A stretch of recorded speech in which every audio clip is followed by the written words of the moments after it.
Excelentíssima senhora presidente desta Assembleia Legislativa, deputada Silvana Kovács, com muita honra assumi no dia de hoje, 10 de fevereiro, mas há um ano, uma cadeira no Parlamento Gaúcho. Com muitíssima honra, sim, mas também com muita preocupação. Vivemos tempos sombrios. Enfrentamos 3 graves crises, diferentes, mas relacionadas. Com essas palavras, há um ano iniciava nesta casa o meu mandato como deputada estadual do Rio Grande do Sul.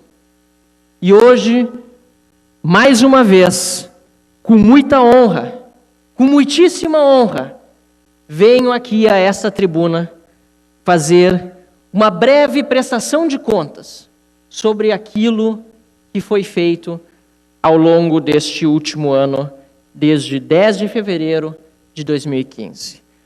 Foi com muita honra, mas também com muita preocupação, devido às 3 graves crises que mencionava no meu discurso de posse: crise econômica, crise política e crise moral, mas também com muita alegria por ter a oportunidade de chegar a esta Casa Legislativa com o apoio de tantos voluntários estado afora, que em uma campanha de princípios e valores emprestaram as suas próprias credibilidades para apoiar-me como candidato a deputado estadual, para votar em mim no dia das eleições e para pedir o voto em mim durante a campanha eleitoral.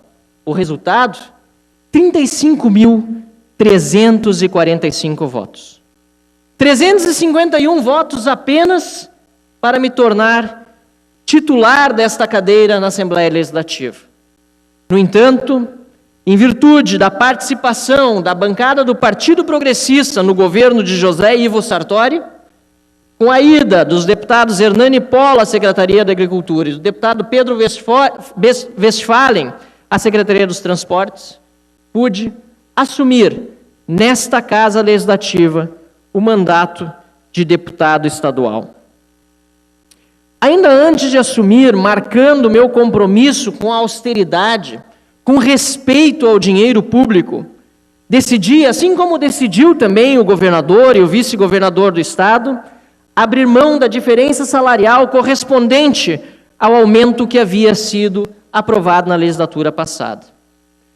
Não fiz isso por uma questão de discordar do aumento inflacionário concedido ou aprovado, mas, assim como o governador, o vice-governador e também outros colegas, decidi nessa direção para mostrar a minha solidariedade com um Estado em extrema crise financeira. Assim como também, senhora presidente Silvana Kovács, tenho visto nos seus pronunciamentos que, como presidente desta casa, assim como o presidente anterior, também está extremamente solidária à situação do Estado do Rio Grande do Sul. E todos nós, deputados aqui, da forma como pudermos, estamos solidários nesse grande esforço para reduzir custos, para passar à sociedade gaúcha a real dimensão do problema financeiro em que este Estado foi colocado pelo governo anterior de Tarso Genro. É evidente que essa crise já perdura há décadas, mas também é evidente que os 4 anos que antecederam a este governo de José Ivo Sartori foram, de longe, os piores da história do Executivo gaúcho. Durante este ano, portanto, muita austeridade no gasto com os recursos que estão à minha disposição no gabinete. Muita seriedade também na apresentação de projetos de lei. Projetos foram encaminhados a esta Casa Legislativa. O primeiro deles, aliás, que propus, foi uma proposta de emenda à Constituição visando a dificultar a criação de novas empresas estatais. Existe hoje, na nossa Constituição Estadual, um dispositivo que impede que determinadas empresas estatais sejam encerradas ou privatizada sem que ocorra plebiscito. Inclusive, um desses dispositivos foi, na sessão extraordinária do final de 2015, derrubado no que se refere à estatal CESA. No entanto, não há dispositivo constitucional obrigando que a população seja consultada também pelo governo no momento em que este decide criar novas empresas. Pois bem, protocolamos uma emenda à Constituição, no seu artigo 22, estabelecendo que, se aprovada aqui por esse plenário, a partir de agora, toda nova empresa estatal deva ser, primeiro, objeto de um plebiscito antes que ela possa ser criada, evitando assim que se criem cabides de emprego, que se criem estruturas que muitas vezes, infelizmente, são elefantes inchados e que não servem às finalidades do Estado. Em primeiro lugar, segurança pública, saúde e educação. Também entramos com o projeto de lei 190 de 2015, que institui no âmbito do Sistema Estadual de Ensino o programa Escola Sem Partido. Não é escola sem política, não é escola sem que o professor tenha que ensinar aos alunos quais são as diferenças dos espectros ideológicos que há quando ensina, por exemplo, filosofia ou sociologia. Mas é um projeto que visa impedir, sim, que o professor, seja de que área for, incuta uma determinada doutrina ideológica na cabeça das nossas crianças.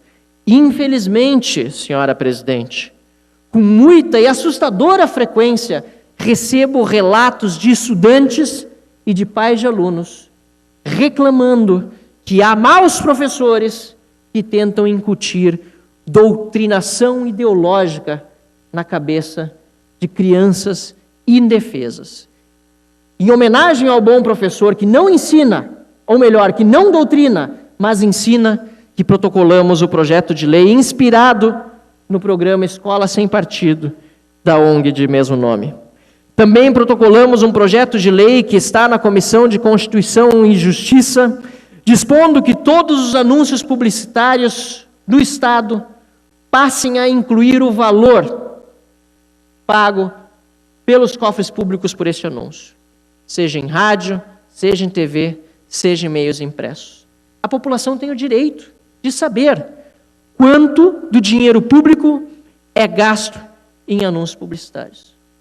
E também, além de ter o direito de saber, ela pode começar a se questionar se esse dinheiro realmente deveria ser utilizado em publicidade. Nós vimos, em Brasília, verbas de publicidade serem utilizadas e muito mal utilizadas para comprar parlamentares, no caso do mensalão. Essa discussão precisa ser feita. É necessário gasto governamental com propaganda? E aqueles que são necessários, por exemplo, divulgação oficial de campanhas, por exemplo, na área da saúde, estão realmente sendo pagos dentro de limites razoáveis? É importante, portanto, que este projeto de lei passe na Comissão de Constituição e Justiça e seja apreciado por todos os senhores e senhoras colegas parlamentares, para que haja mais transparência no poder público. Ao longo de 2015 também estive muito presente nos movimentos de rua, pedindo pelo impeachment da presidente Dilma Rousseff. A população brasileira tem, na sua esmagadora maioria, apoiado este pleito. Afinal de contas, impeachment não é golpe.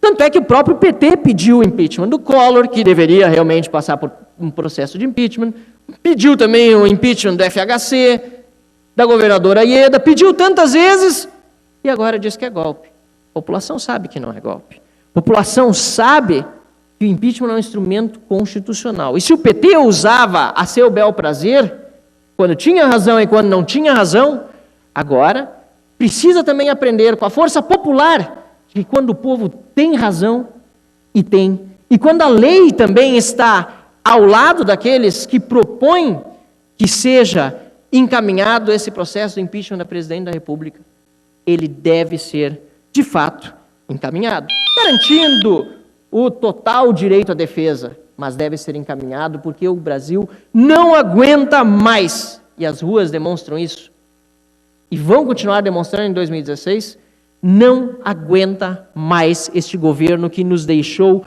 como legado uma crise política, uma crise econômica e a pior de todas, uma crise moral da qual precisamos nos recuperar. Foi um ano também de muitos debates ideológicos e fico muito contente de poder aqui ter contribuído para isso. Esta casa é uma casa de ideias. Dizia Ludwig von Mises, ideias, senhora presidente, somente ideias podem iluminar a escuridão. E vivemos num momento de crise em que ideias são mais do que necessárias. Novas ideias, e mais do que novas ideias, ideias certas, ideias coerentes, ideias que nos tragam liberdade, prosperidade e democracia. Fico contente de poder ter utilizado ao longo deste ano esta tribuna para defender ideias, ideias que deram certo mundo afora e que precisam dar certo aqui no Brasil também. Chega de teimarmos e não aplicar aquilo que deu certo no mundo que é desenvolvido. Também muitas audiências públicas foram propostas. Propus, por exemplo, uma audiência pública em Camaquã, junto com o deputado Jorge Pozobon, para tratar da utilização da Força Nacional contra caminhoneiros. Que absurdo o que fizeram! Que absurdo o que fizeram! Com o MST que vem com foice aqui nas ruas centrais de Porto Alegre, invade propriedade, enfim, faz atividades realmente criminosas, nada acontece. Mas com caminhoneiras, e a senhora foi proponente de uma audiência pública, deputada Silvana Covatti, para debater esse assunto. Com caminhoneiros que estão defendendo o seu ganha-pão, o governo manda a Força Nacional para enfrentamento. Essa audiência pública, realizada no município de Camaquã, muito bem sucedida, deu depois aso para que outras audiências públicas fossem propostas na Comissão de Serviço e Segurança Pública. Propusemos também uma para discutir a insegurança no entorno dos campos universitários da Universidade Federal do Rio Grande do Sul. E, aliás, o problema da insegurança ele é muito grande no estado do Rio Grande do Sul, no Brasil todo. E precisamos, com ainda mais afinco, tratar deste assunto como parlamentares e defender a nomeação, assim que possível, dos concursados na área para que nós tenhamos um aumento dos nossos efetivos. Em outubro, realizamos na Câmara de Vereadores de Novo Hamburgo uma audiência pública para debater o caso sinaleira da Roselândia, que é a última sinaleira que restou entre Porto Alegre e Caxias do Sul na BR-116 e tem gerado muitos transtornos todos os dias nos horários de pico e também nos fins de semana. Agora, no início deste ano, como resultado desta audiência pública, senhora presidente, estão sendo feitas obras.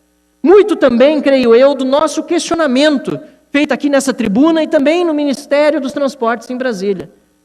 O governo tem dinheiro para perdoar a dívida de ditador africano, para mandar fazer metrô na Venezuela, financia um porto novinho em Cuba e as novas rodovias federais com esse tipo de situação.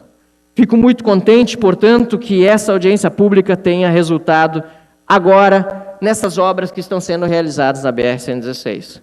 Tivemos participação na CPI das próteses, fui o vice-presidente e ao longo deste ano tivemos uma série de atividades para desnudar esta verdadeira máfia que se utilizava de cidadãos procurando apoio e amparo médico para prejudicá-los financeiramente e, infelizmente, também, inclusive, prejudicá-los na sua própria saúde. Pessoas que tiveram próteses implantadas que não eram necessárias. Pessoas, inclusive, que tiveram, como o caso de um senhor que veio falar, uma vítima, o seu esôfago furado. Pessoas que hoje vivem à base de morfina. Esta CPI deu resposta e vai aprovar aqui neste plenário, acredito eu, com o apoio de todos os deputados, o relatório do relator Enio Bassi, aliás, comissão presidida pelo deputado missionário Volney, que vai sim ser levado e muito a sério pelas autoridades competentes para que as investigações possam levar a bom termo, acabar em bom termo o que significa punição aos maus médicos, punição aos maus advogados, para que esse tipo de tragédia jamais se repita, seja aqui no nosso estado, seja em qualquer lugar no Brasil. Durante o ano também tive a oportunidade de fazer 3 grandes expedientes. O primeiro discutindo o tamanho do Estado, queremos um Estado grande e inchado ou queremos um Estado prestador de serviços públicos? Outro para homenagear minha cidade natal de Dois Irmãos pelos 56 anos de emancipação, no dia 10 de setembro do ano passado. E por fim, saudando os ventos de mudança na América Latina. A vitória de Macri na Argentina e a ascensão da oposição na Assembleia Venezuelana com maioria. Aliás, tive a oportunidade também, senhora presidente, de participar desses 2 eventos em loco. Fui como observador internacional, tanto a Argentina como a Venezuela, para poder ajudar a garantir a lisura nos processos, dentro daquilo que era possível, afinal de contas, a Venezuela já não é uma democracia há muito tempo, e permitir que os ventos de mudança que tantos povos da Argentina, como da Venezuela, e também o povo brasileiro, que tanto esses povos querem, pudessem de fato soprar.